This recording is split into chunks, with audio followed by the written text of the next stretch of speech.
কর্ম এবং ফল। মানুষের স্বভাব হলো এটাই যে তিনি নিজের প্রত্যেক পরিশ্রমের প্রতিফল প্রার্থনা করেন। বেশিরভাগ সময় এই ফলাফলের চিন্তা করতে করতে, কল্পনা করতে করতে উনি কর্ম করতে থাকেন যে আমি এই কাজটা করলে এই ফল পাবো। সেই সব কল্পনা করতে থাকেন যা না তার হাতে আছে, না আছে অধিকার, আর না আছে নিয়ন্ত্রণ।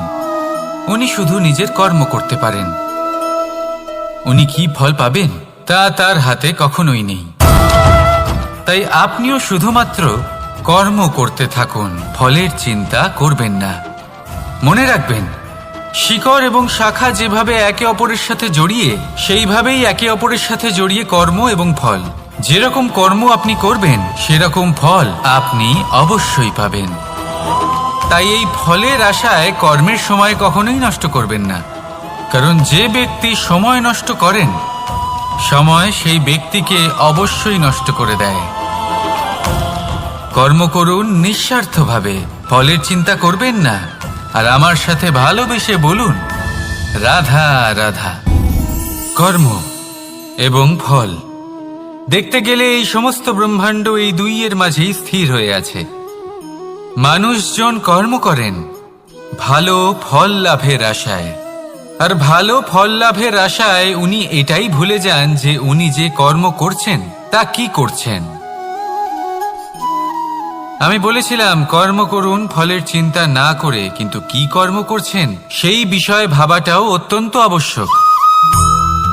নয়তো অনেক সময় আমরা এমন কর্ম করে ফেলি যা না চাইতেও বিষে পরিণত হয়, যা হয়েছে দুঃশাসনের সাথে, দুর্যোধনের সাথে, গুরু দ্রোণের সাথে। একজনের মানসিকতা উচিত ছিল না, একজনের বিবেক উচিত ছিল না, আরেকজন যে পক্ষ নির্বাচন করেছিলেন সেই পক্ষ উচিত ছিল না। আর যা কিছু ওনাদের সাথে হলো, আপনার, আমার, আমাদের সকলের সাথে তা হতে পারে। আমি বলেছিলাম কর্ম করুন, ফলের চিন্তা করবেন না, কিন্তু এই কর্মের বিষয়ে বিচার করে দেখাটাও ততটাই আবশ্যক। দেখুন, কর্ম করার উচিত প্রক্রিয়া ফলের চিন্তা না করা, কিন্তু যদি আপনার কর্ম শুভ হয় তাহলে তার ফলও নিয়তি আপনাকেই দেবে। সর্বদা কর্ম করার সময় এটা ভাবুন যে আপনার এই কর্ম এই সংসারকে, এই সমাজকে, আপনার পরিবারকে, আপনার আশেপাশের মানুষজনকে কোন দিশায় নিয়ে যাবে। যদি এটা সবার জন্য মঙ্গলময় হয় তাহলে কর্ম করতে থাকুন। আর হ্যাঁ, নিশ্চিত রূপে ফলের চিন্তা করবেন না। আসুন আমার সাথে ভালোবেসে বলুন রাধা রাধা। বটবৃক্ষের বীজ সর্ষের দানার থেকেও ছোট হয়, কিন্তু যখন তা নিজের রূপ ধারণ করে তখন তা বিশাল বৃক্ষের আকার ধারণ করে, যা সহস্র বছর ধরে বেঁচে থাকে, ছায়া প্রদান করে, পাখিদের আশ্রয় প্রদান করে, আর দেয় পথচারীদের বিশ্রাম করার স্থান। কেন? কারণ সেই ছোট বীজ তা মাটির ভেতরে গিয়ে নিজের খোলস ত্যাগ করে। অন্ধকারে থাকে সে, যতই আলো আসুক না কেন, যতই বর্ষা আসুক না কেন, সব সহ্য করে। আর তারপরে একটা চারা গাছ অঙ্কুরিত হয়, তারপর ধীর গতিতে একটা বিশাল বৃক্ষতে পরিণত হয়। দেখুন, জীবনে কঠিন সময় আসে, এই জন্য নয় যে আপনি হার মেনে নেবেন, এই জন্য আসে যাতে আপনি ভবিষ্যৎ নির্মাণের জন্য নিজেকে তৈরি করতে পারেন। যদি কঠিন সময়ে আপনি ওই বীজের মতো দৃঢ় হয়ে থাকতে পারেন, তাহলে আপনিও একদিন সেই বিশাল বৃক্ষের মতো নিজের অস্তিত্ব গড়ে তুলতে পারবেন, যা সহস্র বছর পর্যন্ত মনে রাখা হবে। আসুন আমার সাথে ভালোবেসে বলুন রাধা রাধা। এই ব্রহ্মাণ্ড কত বৃহৎ, তাই না? যার সম্মুখে এই পৃথিবীকেও একটা বিন্দুর মতো মনে হয়। আর এই পৃথিবীতে আমরা কে হই, আমাদের আকার কিরকম, আমাদের অস্তিত্বই বা কি? যখন আমরা এভাবে ভাবি তখন মনে হয় আমরা কিছুই নই। তা আমরা যখন কিছুই নই, তাহলে আমরা এত চিন্তা করি কেন? কি ভেবে ভয় পাই? কাকেই বা এত ভয় পাই? কে আমাদের মারতে পারে আর কেই বা আমাদের জন্ম দেবে? আত্মার আসলে না কখনো জন্ম হয় আর না কখনো মৃত্যু। আত্মা শুধুই শরীর বদল করে। আপনি, আমি আমরা সকলে এই শরীর নয়, আমরা হলাম আত্মা, যা হলো পরম আত্মার পরম অঙ্গ। সেই জন্য মনে রাখবেন, বাইরের কোথাও দেখবেন না, নিজের অন্তরের গভীরে গিয়ে দেখুন, আত্মাকে উপলব্ধি করতে শিখুন। ক্লেশ, ভয়, চিন্তা, এই সব কিছুর থেকে নিজেকে দূরে রাখুন, তাহলেই উপলব্ধি করতে পারবেন পরমাত্মাকে। তাহলে আসুন আমার সাথে ভালোবেসে বলুন, রাধা রাধা। পরিবর্তন এই সংসারের শাশ্বত নিয়ম। কোনো রাজা নেই যিনি চিরকাল রাজা থাকেন, কোনো ধনী ব্যক্তি নেই যিনি চিরকাল ধনী থাকবেন। এই সংসারে সূর্যের স্থান নেওয়ার জন্য চন্দ্রিমার আগমন ঘটে। কোন স্থান যাকে পতিত বলা হয়েছিল সেখানে মহল তৈরি হয়েছে। কোন স্থান যাকে আজ মলিন বলা হয়েছে কাল সেখানে মন্দিরও স্থাপন হতে পারে। কোনো ঋতু চিরকালের জন্য থাকে না, কখনো সময় চিরকাল একরকম থাকে না। আজ যে আপনার কাছে রয়েছে কাল অন্য কারোর ছিল, আজ যে আপনার কাছে রয়েছে কাল তা অন্য কারোর কাছে চলে যাবে। আপনার সাথে কিছু থাকলে তা হলো আপনার কর্ম, কিন্তু সেই কর্মের পরিণামও আপনার নয়। আপনি শুধু কর্ম করুন, বাকি সবকিছুই পরিবর্তনশীল। কিন্তু সেই পরিবর্তনকে দেখে ভয় পাওয়ার প্রয়োজন নেই, তাকে স্বাগত জানান। যদি আপনি হাসি মুখে সেই পরিবর্তনকে স্বাগত জানান, তাহলে এই পরিবর্তনও হাসি মুখে আপনার সাথে থাকবে। আসুন আমার সাথে ভালোবেসে বলুন, রাধা রাধা। সঞ্চয়। মানুষের যখন থেকে বোধবুদ্ধি হয় সঞ্চয় করতে আরম্ভ করে দেন। সঞ্চয় করতে থাকেন ভোজনের, সঞ্চয় অর্থের, সঞ্চয় শক্তির। নিজের জন্য করেন, নিজের পরিবারের জন্য করেন, নিজের স্ত্রীর জন্য করেন, সন্তানের জন্য করেন, সন্তানের সন্তানের জন্যও সঞ্চয় করেন। সঞ্চয় করার জন্য ওনার কাছে অনেক কারণ রয়েছে, কারণ উনি এটা ভাবেন যে এই সঞ্চিত শক্তির জন্য কেউ ওনার কোনো ক্ষতি করতে পারবে না। মানুষ ভুলে যান একটা গুরুত্বপূর্ণ কথা, এই সত্য, উনি এই সংসারে খালি হাতেই এসেছিলেন, আর এখান থেকে ওনাকে খালি হাতেই যেতে হবে। যা এখানকার তা এখানেই থেকে যাবে। আর যদি কিছু ওনার সাথে যায় তা হলো ওনার কর্ম, আর কিচ্ছু নয়। তাই যদি কিছু অর্জন করতে চান তাহলে শুভ কর্ম অর্জন করুন, আত্মশক্তি অর্জন করুন, কারণ পরলোকে এটাই হবে আপনার সম্পত্তি। তাহলে কি এটা আপনি অর্জন করতে চান না? আসুন আর আমার সাথে ভালোবেসে বলুন, রাধা রাধা। সদিচ্ছা। দেখতে গেলে 3 অক্ষরে তৈরি এই শব্দ, কিন্তু সমস্ত ত্রিলোক তার উপরেই আধারিত। আপনি এই সংসারে এসেছেন, তখন অবশ্যই শ্বাস নেবেন, কিন্তু তার বদলে আপনাকে কিছু তো দিতেই হবে। আপনার উপর নির্ভর করছে আপনি কি দেবেন। কি দেবেন এই সংসারকে, এই সমাজকে, নিজের পরিবারকে, আর তার বদলে কি নেবেন? যশ নাকি অপযশ? দেখুন, এক ছিল রাবণ, যে কিনা সমুদ্র পার করল সীতাকে অপহরণ করার জন্য, আর এক ছিলেন রামচন্দ্র, যিনি সমুদ্র পার করেছিলেন, সেতু বানিয়ে গিয়েছিলেন সীতাকে ফিরিয়ে নিয়ে আসার জন্য। দুজনেই সমুদ্র পার করেছিলেন, শুধু পার্থক্য ছিল সদিচ্ছাকে বোঝার, লক্ষ্যের। অনেক মানুষের যাত্রা একরকম হতেই পারে, কিন্তু আনন্দ তখনই লাভ করবেন যখন লক্ষ্য শুভ হবে, মহান হবে। এই লক্ষ্য দিয়ে এই সংসারের কল্যাণ হবে এবং মানুষের সম্মান হবে। যদি আপনার সংকল্প উচিত হয় তাহলে আপনার লক্ষ্য উচিতই হবে, নয়তো শুধুমাত্র বিনাশ হবে। আর উচিত এটাই হবে যে বিনাশের হাত থেকে যেন নিজেকে বাঁচানো যায়, কি বলেন?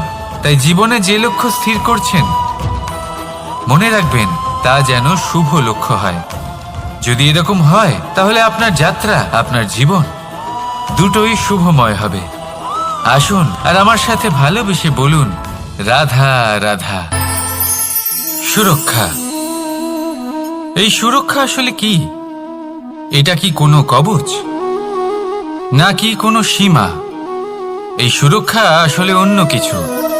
আমাদের মাতা পিতা, আমাদের প্রিয়জন, আমাদের বন্ধু, এই সমাজ, আমাদের শুভাকাঙ্ক্ষী, আমাদের আত্মীয়, এনারা সবাই আমাদের জীবনে কোনো না কোনোভাবে সুরক্ষা দিয়ে থাকেন। একটা কবচ দিয়ে থাকেন কোনো না কোনো রূপে। কিন্তু দেখতে গেলে আমাদের পরাক্রমের পথে, আমাদের বীরত্বের পথে, আমাদের সাহসের পথে এই সুরক্ষাই সব থেকে বড় বাধা হয়ে দাঁড়ায়। একবার ভেবে দেখুন, যদি আপনি কোনো সুরক্ষাই না পান, বা যদি আপনি এই সুরক্ষা ভেঙে বাইরে আসতে পারেন, তাহলে আপনার বীরত্ব চরম সীমায় পৌঁছে যায়। কেন? কারণ তখন আপনি জানেন যে এই সংসারের সম্মুখীন আমাদের নিজেদেরই হতে হবে। আপনি বুঝে যান যে শত্রুর সম্মুখীন এবার নিজের বলের দ্বারা, নিজের পরাক্রমের দ্বারা, নিজের সাহসের দ্বারা করতে হবে। আর তখন আমাদের মনের মধ্যে এই শক্তি জাগ্রত হয়। এই শক্তি অন্তরেই বসবাস করে। শুধু এটা চিনে নিতে হবে, একে জাগ্রত করতে হবে। আর এটা সুরক্ষা ভেঙে যাওয়ার পরেই সম্ভব হয়। আর যারা নিজের শক্তি সম্পর্কে জানেন, যিনি নিজেই জানেন তিনি কতটা শক্তিশালী, তিনি নিজেই নিজের সুরক্ষা কবচ চিরকালের মতো ভেঙে ফেলে দেন, ঠিক কর্ণের মতো। আর তারপরে দেখুন, আপনার পরাজয় হোক বা বিজয়ী হোক না কেন, সেটাই অনেক বড় হয়, সেটাই প্রশস্ত হয়ে থাকে। সেই জন্য ত্যাগ করুন নিজের ভয়কে, নিজের আশেপাশের এই সুরক্ষা চক্রকে ভেঙে ফেলুন। আর সম্মুখীন হন এই সংসারের নিজের শত্রুর সম্মুখীন হন। পরাক্রমের এই অঙ্কুর, তা অঙ্কুরিত হওয়ার জন্য বীজের উপরের এই কবচ, এটা ভেঙে যাওয়া অতি আবশ্যক। আসুন আমার সাথে ভালোবেসে বলুন, রাধা রাধা। যখন আমরা হাঁটতে থাকি আর আমাদের পায়ে কাঁটা বিঁধে যায়, তখন মুখ দিয়ে আহ বেরিয়ে আসে, কান্না চলে আসে, আর অনেক সময় অভিশাপও বেরিয়ে আসে। কিন্তু আমরা কি কখনো এটা এইভাবে দেখেছি, এইভাবে ভেবেছি যে আমরা যে পথে চলেছি সেই পথে কাঁটা বিঁধেছে, নাকি আমরা সেই পথ নির্বাচন করেছি যাতে শুধুই কাঁটা রয়েছে?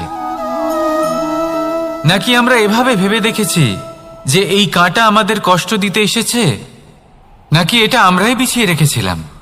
সাবধান থাকা উচিত ছিল, কারণ কাঁটা বিঁধলে যন্ত্রণা হবে, চিৎকার করে ফেলতে পারি, মুখ থেকে অভিশাপও বেরিয়ে আসতে পারে। কিন্তু এই অভিশাপ শুধুমাত্র আমাদের তরফ থেকে অভিশাপ হয়, সামনের ব্যক্তিটির ওপরও নির্ভর করে।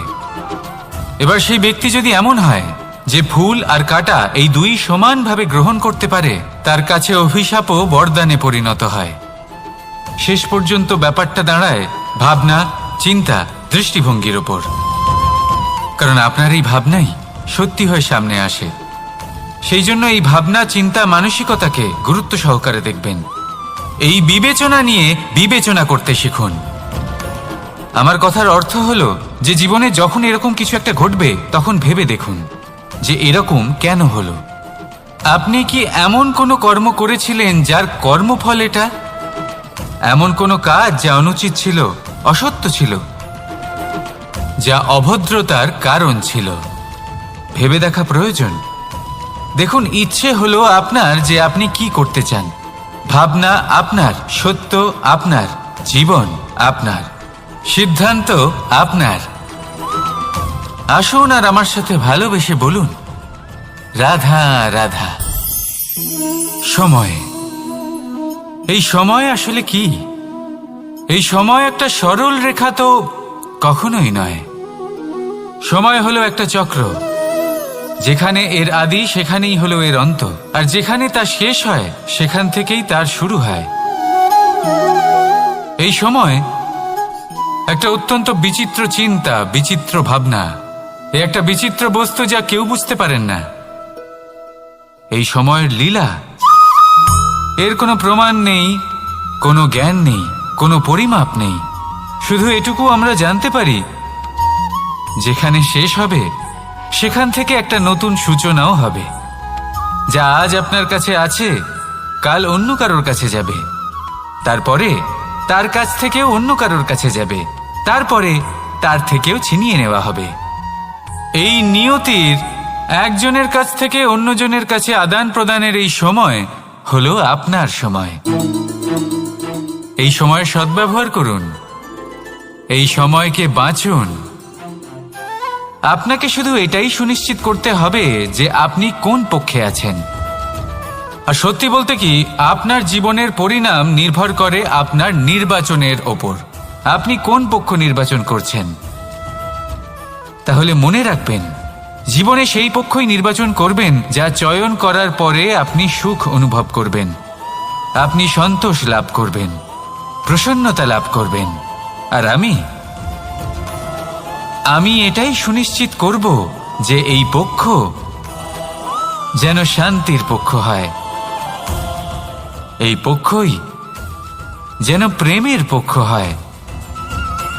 তাহলে চিন্তা করবেন না, আর আসুন আমার সাথে ভালোবেসে বলুন, রাধা রাধা।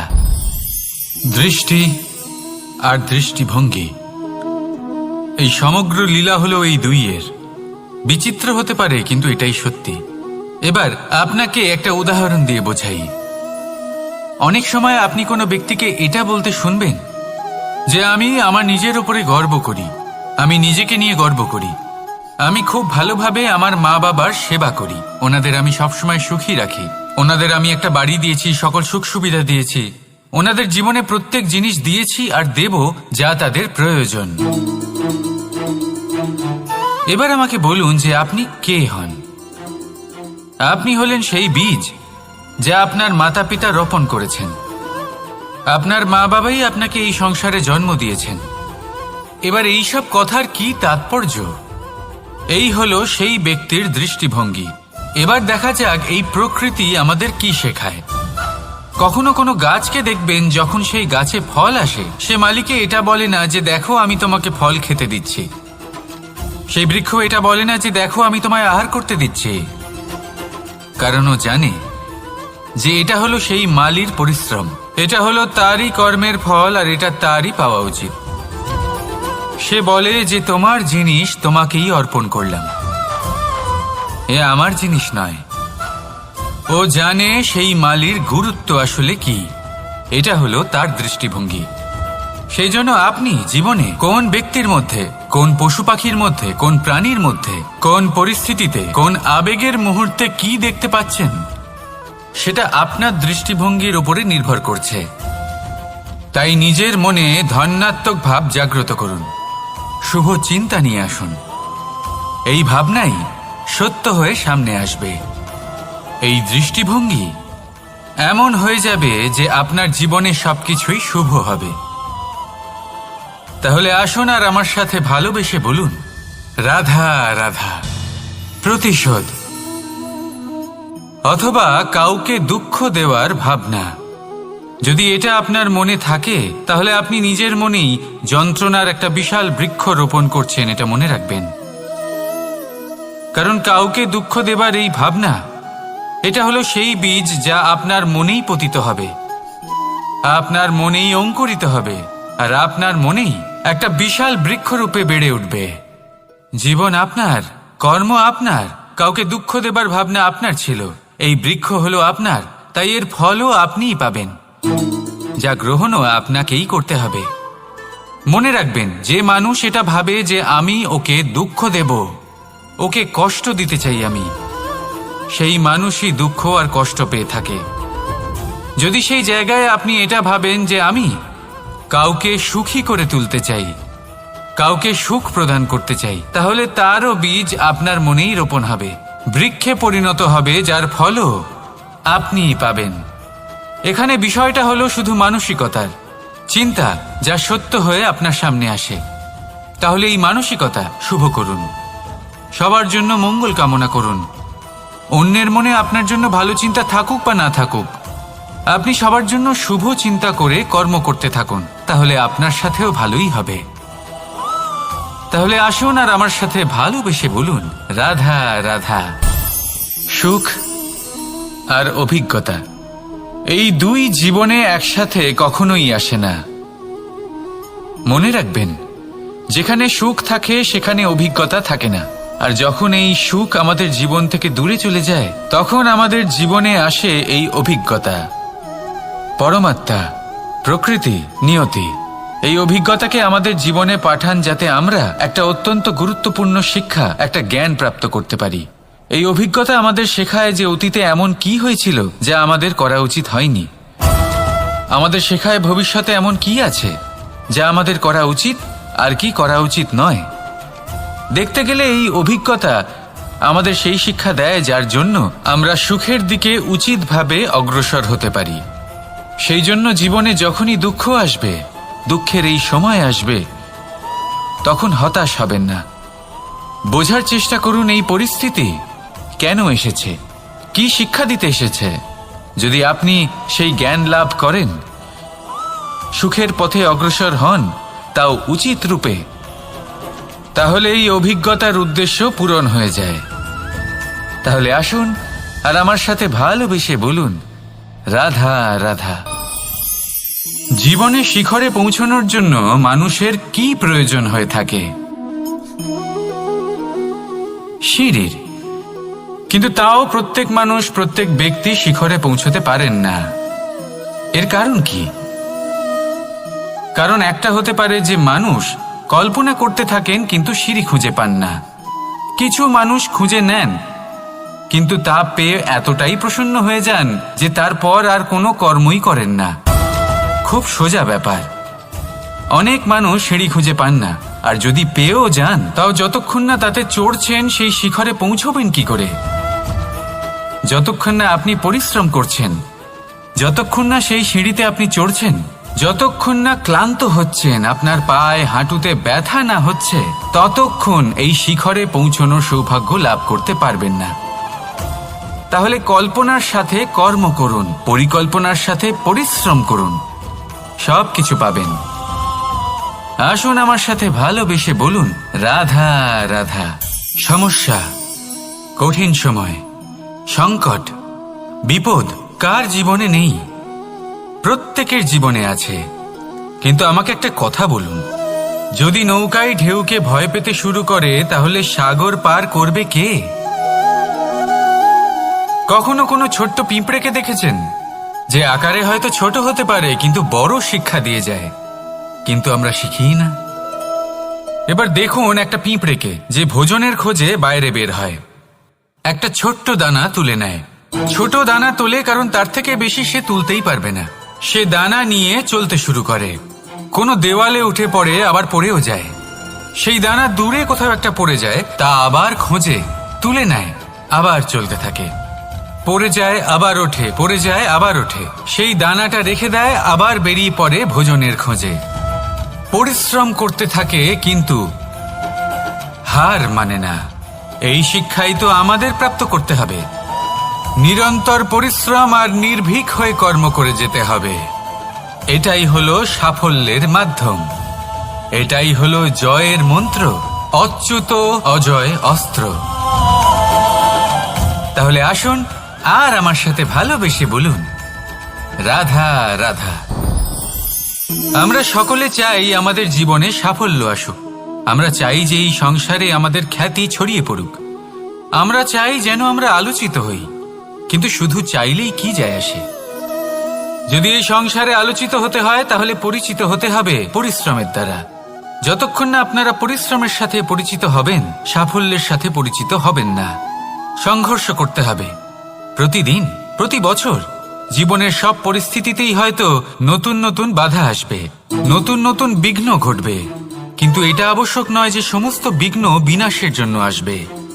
কিছু বিঘ্ন আপনার পথ প্রশস্ত করার জন্য আসবে, আপনার পথ পরিষ্কার করার জন্য আসবে। যদি আপনাকে উদাহরণ দিই, যখন বন্যা আসে, বাড়ি ঘর ভেসে যায়, তখন আমরা হতাশ হয়ে পড়ি, আমরা দুঃখী হয়ে পড়ি। কিন্তু সেই বন্যাই আমাদের সেই ধরিত্রীকে এত উর্বর করে তোলে যে সেই উর্বর অংশ কাজে লাগিয়ে আমরা সেরকম আরো 10টা বাড়ি বানাতে পারি। তাহলে ধন্যাত্মক থাকুন আর যে কোনো সংঘর্ষের জন্য প্রস্তুত থাকুন। জীবনে অনেক দূর যেতে পারবেন।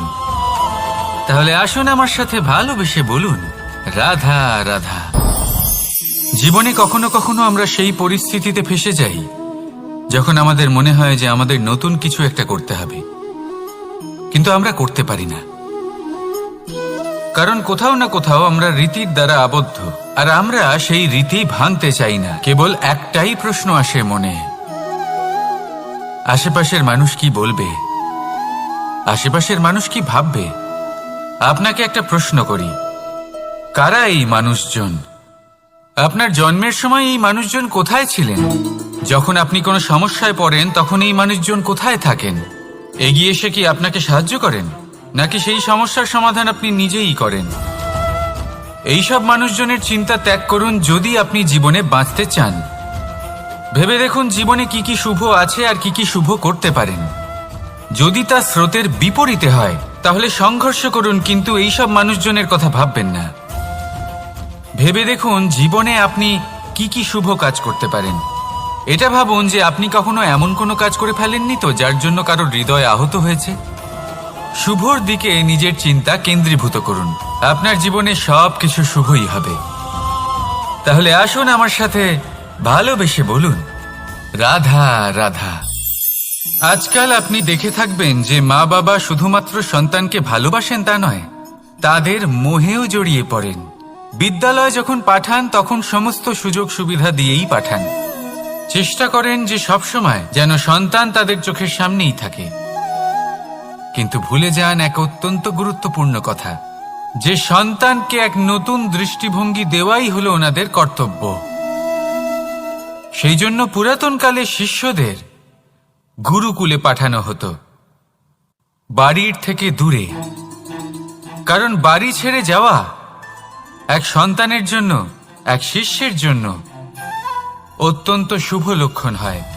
যখন সে বাড়ির থেকে দূরে, গৃহস্থের থেকে দূরে থাকবে, তখন এই সংসারকে সে এক নতুন দৃষ্টিভঙ্গি দিয়ে দেখবে, পরখ করবে, বুঝতে পারবে, আর সবকিছু নিজে থেকেই শিখে যাবে কখন আক্রমণ করতে হয়, কখন পিছু হটতে হয়, কিভাবে এই সংসারের সম্মুখীন হতে হয়। আর এটা আপনার দৃষ্টি ওকে শেখাতে পারবে না, ওর অভিজ্ঞতা ওকে শেখাতে পারবে।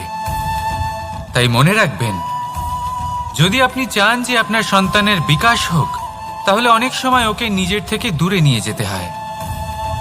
যদি মোহে আবদ্ধ থাকেন তাহলে ওর বিকাশ কখনোই হবে না। তাহলে আসুন আমার সাথে ভালোবেসে বলুন, রাধা রাধা। কখনো কখনো মানুষ মনে করেন যে সে নিজেই সব থেকে বেশি শক্তিশালী, তিনি হলেন জ্ঞানী। দেখুন, এটা ভালো ব্যাপার যে আপনার মধ্যে শক্তি আছে, জ্ঞান আছে, আর এটা শুধু আপনার জন্য নয়, এই সমস্ত সমাজের জন্য, দেশের জন্য, সমগ্র পৃথিবীর জন্য অত্যন্ত আবশ্যক। কিন্তু এই কথাটাও বোঝা অত্যন্ত আবশ্যক যে এই জ্ঞান যেন কখনো অহংকার না হয়ে ওঠে। যখন মানুষের মধ্যে জ্ঞান থাকে তখন সে রাম হয়ে ওঠে। রাম, যিনি সমুদ্রের বুকে সেতু বানিয়েছিলেন, বানর সেনার দ্বারা রাক্ষস রাজকে পরাজিত করেছিলেন, আর চিরকালের জন্য সবার কাছে আদর্শ হয়ে উঠেছিলেন। আর যদি মানুষের মনে অহংকার জন্মায় তাহলে সে রাবণ হয়ে ওঠে। দেশে বিদেশে যতই খ্যাতি থাকুক না কেন সে রাক্ষস হয়ে ওঠে। নিজের সাথে সাথে